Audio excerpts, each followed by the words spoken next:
देश में corona virus का कहर जारी है। ठंड बढ़ने के साथ ही कोरोना मरीजों की संख्या भी लगातार बढ़ती जा रही है। देश की राजधानी दिल्ली का कोरोना की वजह से हाल बेहाल है।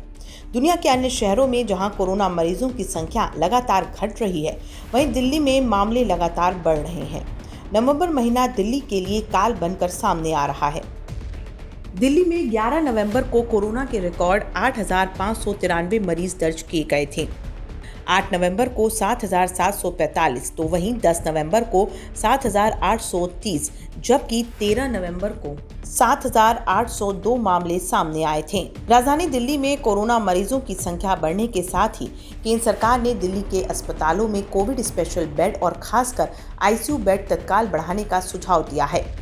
केंद्र ने प्रति 10 लाख की आबादी पर 500 लोगों के कोरोना पीड़ित होने के आकलन के मुताबिक आईसीयू बेड की संख्या बढ़ाकर करीब 6,431 तक करने की सलाह दी है। दिल्ली के अस्पतालों में अभी 3,491 कोविड स्पेशल आईसीयू बेड हैं, जिनमें 88% भरे हुए हैं।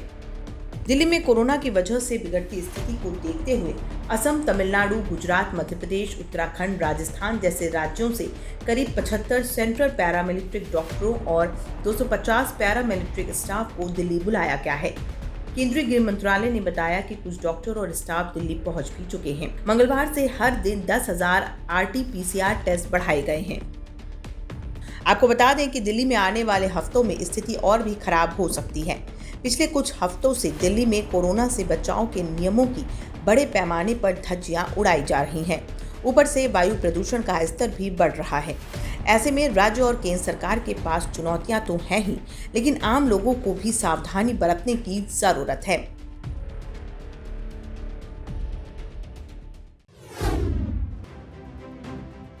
दिल्ली में कोरोना वायरस संक्रमण के बढ़ते मामलों के बीच मुख्यमंत्री अरविंद केजरीवाल ने मंगलवार को केंद्र सरकार से उन बाजार क्षेत्रों में लॉकडाउन लगाने का अधिकार मांगा जो कि कोविड-19 के हॉटस्पॉट बन सकते हैं। इस बीच अथॉरिटीज ने अस्पतालों में आईसीयू बेड बढ़ाने, जांच की क्षमता बढ़ाकर 1 से 1.2 लाख करने और ज्यादा जोखिम वाली जगहों पर निगरानी टीमों की तैनाती समेत और रणनीति तैयार की है। दिल्ली सरकार ने कोरोना वायरस संक्रमण के मामलों की संख्या में कमी आने की वजह से केंद्र के दिशा निर्देशों के हिसाब से पहले विवाह समारोह में 200 तक की संख्या में लोगों को शामिल करने की अनुमति दी थी, लेकिन जिस तेजी के साथ कोरोना का स्तर बढ़ रहा है उसे देखते हुए अब इस मंजूरी की संख्या को 200 की जगह 50 कर दिया गया है।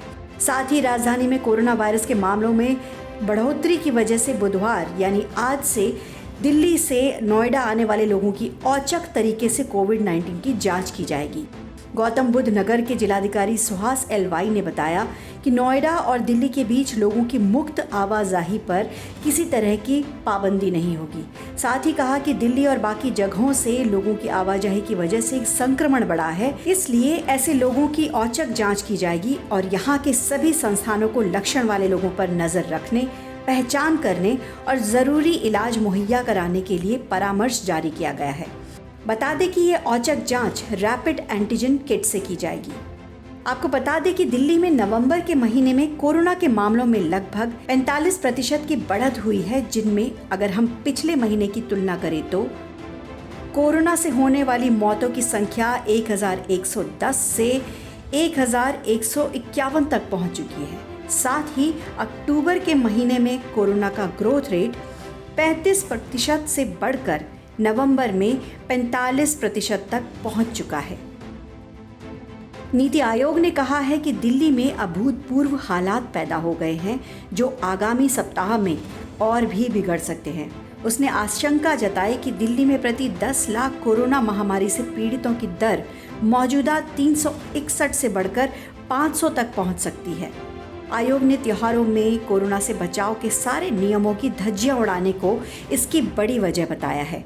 आने वाले हफ्तों में हालात और खराब होने की आशंका में कई राज्यों से पैरामिलिट्री डॉक्टर्स और मेडिकल स्टाफ को दिल्ली भेजा जा रहा है। जम्मू कश्मीर में स्थानीय निकाय का चुनाव होने वाला है, जिसके लिए 25 नवंबर को पहले चरण का मतदान होना है। आपको याद दिला दें कि केंद्र सरकार ने पिछले साल 5 अगस्त को अनुच्छेद 370 को रद्द किया था और राज्य को 2 केंद्र शासित प्रदेशों जम्मू कश्मीर और लद्दाख में विभाजित करने का फैसला लिया था। उसके बाद से राज्य में ये पहली राजनीतिक गतिविधि है जिसको लेकर हलचल देखी जा रही है। इसी बीच केंद्रीय गृह मंत्री अमित शाह ने गुपकर घोषणा पत्र गठबंधन यानी PAGD को गैंग बताते हुए कहा कि गुपकार के लोग जम्मू कश्मीर में विदेशी ताकतों का हस्तक्षेप चाहते हैं। वहीं गृह मंत्री अमित शाह ने सोनिया गांधी और राहुल गांधी को कांग्रेस का रुख साफ करने को भी कहा। गौरतलब है कि कांग्रेस और PAGD में कुछ जगहों पर सीटों के बंटवारे को लेकर समझौता हुआ है। इस पर अमित शाह ने जोर देकर कहा कि जम्मू कश्मीर भारत का अभिन्न अंग था, है और रहेगा और देश के लोग राष्ट्रीय हितों के खिलाफ बने नापाक गठबंधन को बर्दाश्त नहीं करेंगे। उन्होंने कहा कि गुपकर गैंग ने भारत के तिरंगे का भी अपमान किया है। क्या सोनिया गांधी और राहुल गांधी गुपकर गैंग के ऐसे कदमों का समर्थन करते हैं? उन्हें भारत के लोगों के सामने अपना रुख स्पष्ट करना चाहिए। वहीं दूसरी ओर शाह के इस बयान पर कांग्रेस, नेशनल कॉन्फ्रेंस और PDP की तरफ से तीखी प्रतिक्रिया सामने आई। शाह की टिप्पणी को निराधार बताते हुए इन दलों ने मंत्री पर निशाना साधा और कहा कि उनका बयान भाजपा की कुंठा को दर्शाता है, जो ये जानकर परेशान है कि जम्मू कश्मीर के चुनावों में एकीकृत समूह साथ लड़ेंगे। बहरहाल नेताओं की जुबानी जंग की शुरुआत तो हो चुकी है, लेकिन देखने वाली बात तो ये होगी कि इन सब के बीच जब निकाय चुनाव के परिणाम सामने आएंगे तो क्या नजारा देखने को मिलेगा।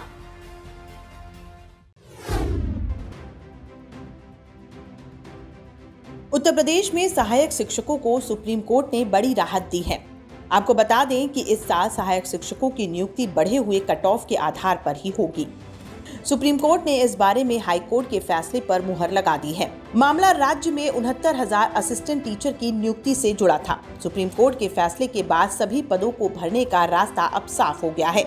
आपको बता दें कि राज्य सरकार ने सहायक शिक्षा नियुक्ति के लिए पहले से घोषित सामान्य वर्ग के 45 और आरक्षित वर्ग के 40 कट ऑफ को बढ़ाकर 65 और 60 कर दिया था। राज्य में पहले से काम कर रहे हजारों शिक्षा मित्र इसका विरोध कर रहे थे। उनका कहना था कि स्थायी नौकरी पाने का पहला अधिकार उनका है। उन्होंने कहा कि राज्य सरकार ने परीक्षा आयोजित करने के बाद चयन के पैमाने में बदलाव किया है। ये न सिर्फ अवैध है बल्कि शिक्षा मित्रों के अधिकार का हनन भी है। आपको बता दें कि सुप्रीम कोर्ट ने फैसले में यूपी सरकार से कहा है कि नए कट ऑफ की वजह से नौकरी से वंचित रह गए शिक्षा मित्रों को अगले साल एक और मौका दिया जाएगा।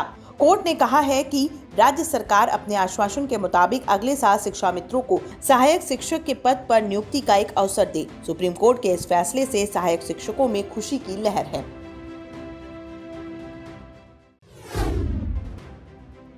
पाकिस्तान ने एक बार फिर से अपने कबूलनामे के जरिए बता दिया है कि वो कितना बेबस और लाचार है। दरअसल पाकिस्तान के प्रधानमंत्री इमरान खान ने कहा है कि अमेरिका और कुछ दूसरे देश उन पर इजराइल को मान्यता देने का दबाव डाल रहे हैं। इसके साथ ही इमरान खान ने यह भी साफ कर दिया कि पाकिस्तान इजराइल के मामले में पीछे हटने को तैयार नहीं है।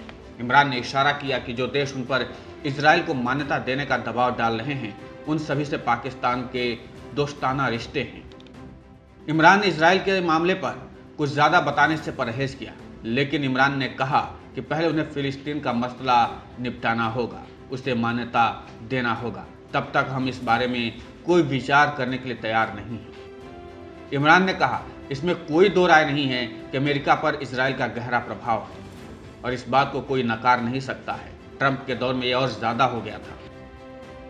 इमरान से जब पूछा गया कि क्या कोई मुस्लिम देश भी उन पर दबाव डाल रहा है, इस पर उन्होंने कहा कि जाने दीजिए, इस पर मैं कुछ नहीं कहना चाहूँगा। माना जा रहा है कि इमरान UAE और सऊदी अरब का नाम नहीं लेना चाहते थे। दोनों देशों से पाकिस्तान के रिश्ते पहले ही खराब हो चुके हैं। इमरान ने कहा हमारे इन देशों से अच्छे रिश्ते हैं, हम आर्थिक रूप से अपने पैरों पर खड़े होना चाहते हैं। UAE और बहरीन के साथ ही सूडान भी इजराइल को मान्यता दे चुका है। माना जा रहा है कि सऊदी अरब भी जल्द इसी रास्ते पर चलेगा। UAE और बहरीन में तो अगले ही कुछ दिन में इजराइल की एम्बेसीज भी खुलने जा रही हैं। अमेरिकी राष्ट्रपति डोनाल्ड ट्रंप ने मिडिल ईस्ट में अमन बहाली के लिए अब्राहम अकॉर्ड नाम से एक प्लान तैयार किया है। इमरान ने कहा जब तक फिलिस्तीन का मसला नहीं सुलझता तब तक हम किसी और चीज़ के बारे में नहीं सोच सकते। इमरान के इस बयान की फिलिस्तीन के प्रधानमंत्री महमूद अब्बास ने तारीफ की है।